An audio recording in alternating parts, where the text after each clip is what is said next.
Buenas tardes, queridos alumnos.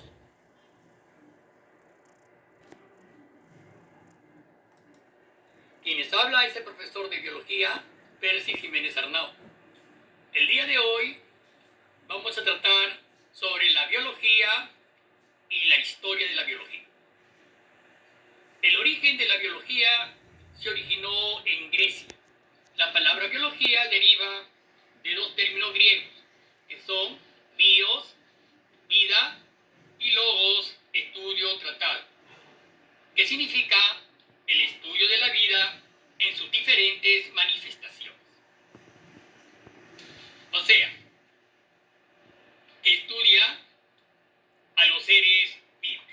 ¿Qué estudiará de los seres vivos? Su composición química, sus características, su reproducción, crecimiento, metabolismo, organización celular y movimientos. Muy bien. La etapa antigua de la biología se caracterizó por la aparición del hombre nómade, cazador y recolector. Cuando el hombre era nómade, se limitaba a cazar, pescar y recolectar frutos de la naturaleza. Poco a poco, ya no necesitaba viajar de un lugar a otro para encontrar sus provisiones y descubrió la agricultura y ganadería.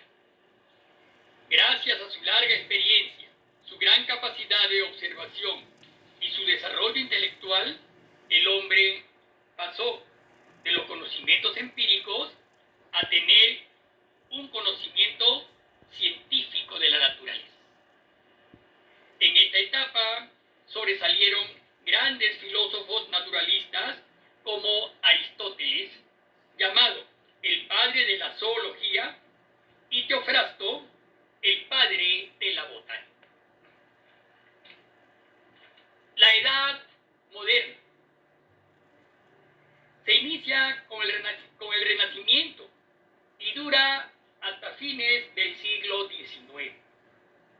Sale a la luz el microscopio, con el cual se empezaron a observar estructuras biológicas que antes no eran posibles ver a simple vista. El microscopio fue de gran ayuda para la biología porque se comenzaron a observar microorganismos que después se comprobó que transmitían muchas enfermedades. La edad actual o biología molecular se inicia en 1920 con la invención del microscopio electrónico. Los avances tecnológicos han hecho grandes logros en los distintos campos de la biología, destacando principalmente la investigación genética, o sea, el estudio de los genes y enfermedades que producen sus alteraciones. Algunos importantes biólogos de esta época fueron Johann Mendel, considerado el padre de la genética, Watson y Crick, quienes propusieron el modelo de la doble hélice del ácido desoxirribonucleico, y Campbell y Wilmot, quienes dieron origen al primer mamífero generado mediante la técnica de la clonación, la oveja Dolly. Muy bien, estas tres etapas de la biología son consideradas importantísimas en la importancia de esta especialidad. Bien, seguidamente vamos a reforzar el tema mediante un vídeo referente al tema.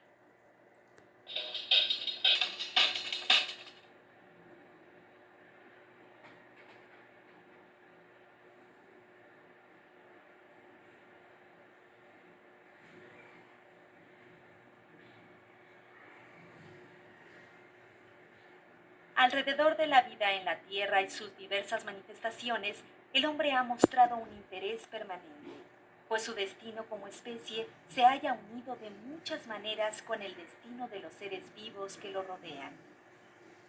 En respuesta a esta inquietud, el ser humano a lo largo de su historia se ha planteado múltiples explicaciones desde puntos de vista tan disímbolos como el arte, la religión y la ciencia. En el terreno científico, ha creado una herramienta cuyas características le ayudan a comprender los orígenes, las particularidades y el desarrollo de los seres vivos dentro del planeta. A esta herramienta el hombre le ha llamado biología.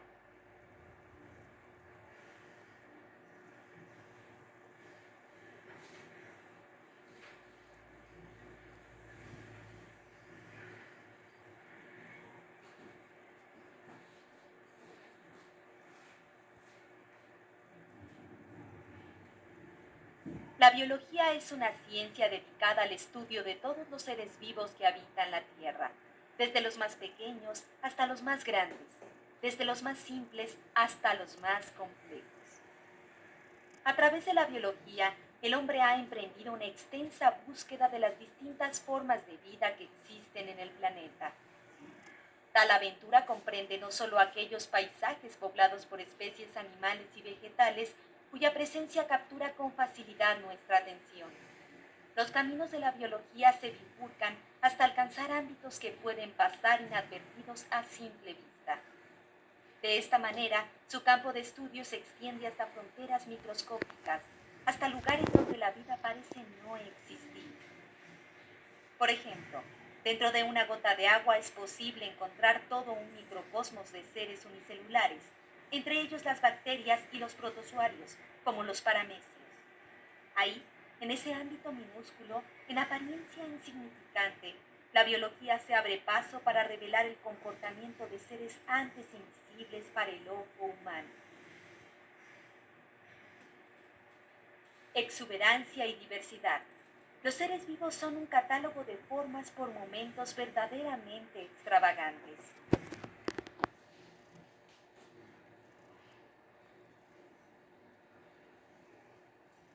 Aunque su apariencia indique lo contrario, el coral no es una roca, sino un organismo vivo cuyo alimento proviene de pequeños invertebrados y huevos de peces capturados por los tentáculos de este inusual ser.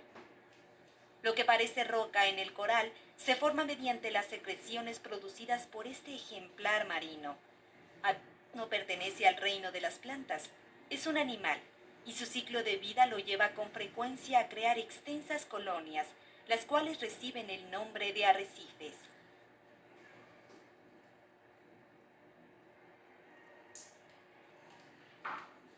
Como puede apreciarse, la vida en la Tierra puede ser sorprendente, y más si se consideran los miles de millones de especies que han habitado desde la noche de los tiempos este rincón del cosmos.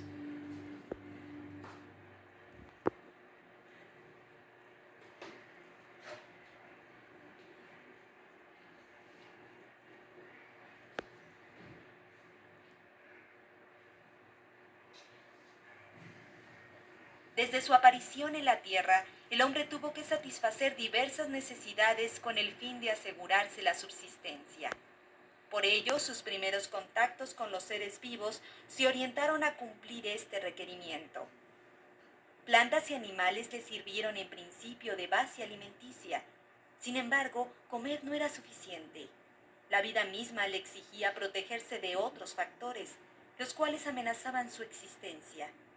Tal vez por esta razón, el ingenio condujo al hombre a descubrir diferentes usos en los seres con que compartía el mundo.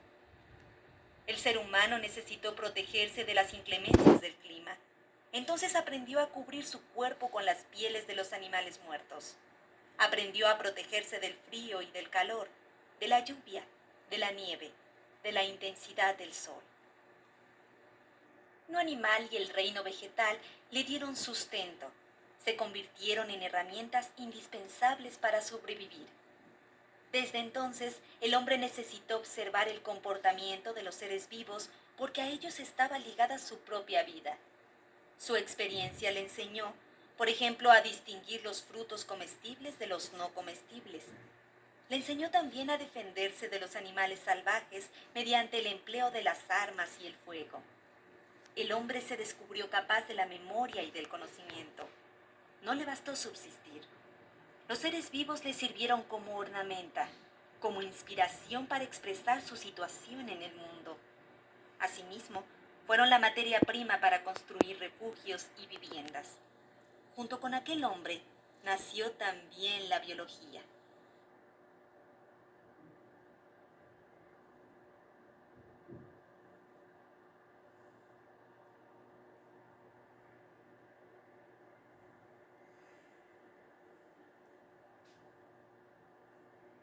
Poco a poco el animal humano fue encontrando su lugar en el mundo.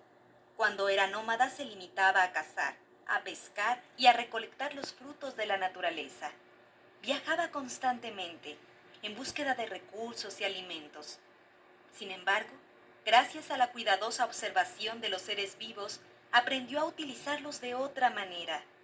Vio el crecimiento de las plantas y aprendió su ciclo de vida. Advirtió que las plantas tenían semillas de las cuales, al caer a la tierra, nacían otras plantas. Este conocimiento le permitió reproducir la naturaleza, pero también modificó sustancialmente su situación en el mundo. Al igual que las plantas, el hombre decidió echar raíces. En otras palabras, se volvió sedentario. Ya no necesitaba viajar de un lugar a otro para encontrar sus provisiones, pues había descubierto la forma de reproducir los granos y los frutos que requería para alimentarse. Ahora podía quedarse en un solo sitio y desde ahí asegurar su estancia en la tierra. El hombre había descubierto la agricultura. Su relación con los animales cambió de forma parecida.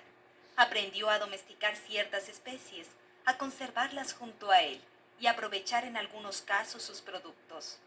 De esta manera nació la ganadería. Con la agricultura y la ganadería, el hombre aprendió a reproducir a los seres vivos.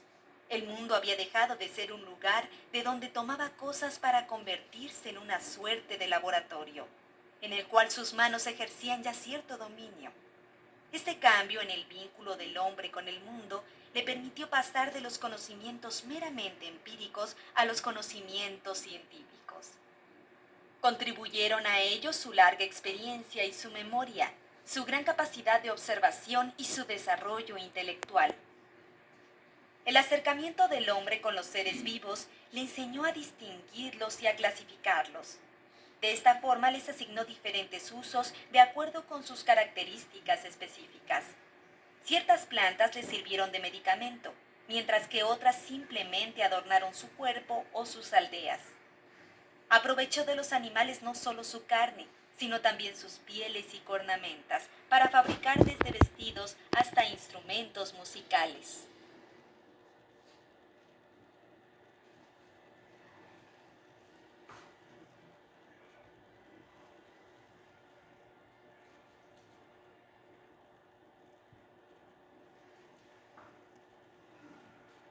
Los primeros datos sobre el estudio de la vida desde un punto de vista científico provienen de la civilización griega.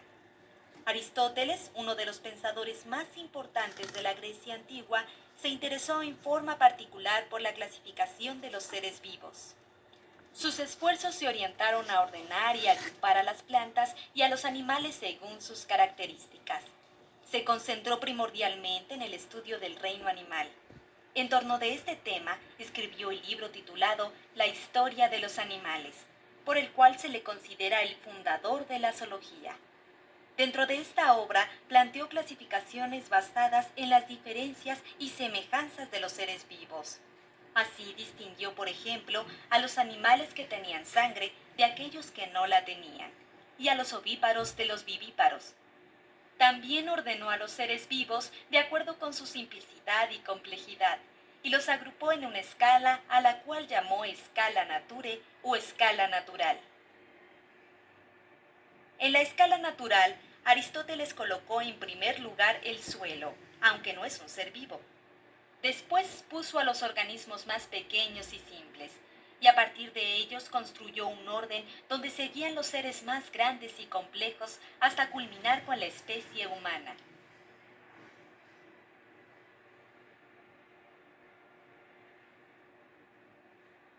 Teofrasto, uno de los discípulos de Aristóteles, continuó con la tarea de su predecesor. pero con una diferencia: se abocó básicamente a la investigación de las plantas. Fundador de la botánica, Teofrasto se dedicó a la observación, estudio y clasificación de las especies del reino vegetal. Como parte de su trabajo, registró a más de 500 especímenes y escribió un libro acerca de la historia de las plantas. La obra de estos dos pensadores contribuyó a darle cuerpo a la biología como ciencia, a reunir y sistematizar los conocimientos que sobre los seres vivos había acumulado la experiencia humana. De esta forma, el saber del hombre sobre la vida en la tierra se hizo más ordenado y preciso.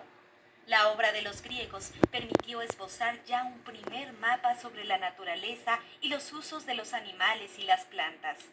Asimismo, condujo al hombre a una nueva etapa en su relación con el medio ambiente, una nueva etapa donde se rebasó la concepción utilitaria de los seres vivos para tratar de comprender la vida a partir del conocimiento científico.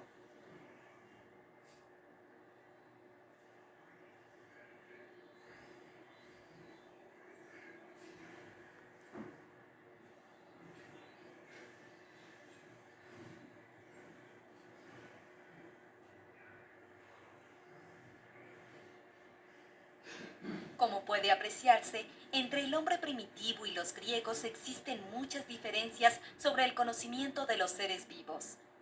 Aquel primer hombre, desnudo y nómada, solo veía en los animales y las plantas medios para sobrevivir. El largo camino que recorrió desde su condición nómada hasta convertirse en sedentario estuvo marcado por dos descubrimientos: la agricultura y la ganadería. Finalmente, los griegos se encargaron de llevar al estatuto de la ciencia los saberes de los antepasados del hombre. Si bien no concluye en ellos la historia de la biología, es considerable su aportación para establecer los cimientos de esta disciplina científica.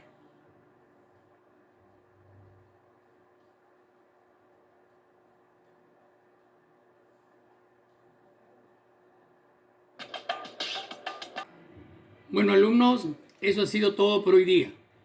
A continuación, me van a desarrollar las siguientes preguntas. 1. ¿Quién clasificó a los animales y fue llamado el padre de la zoología? 2. ¿Qué estudia la biología? 3. ¿Qué instrumentos es utilizado para observar bacterias y protozoarios? Y 4. ¿Cuáles fueron las características del hombre nómade?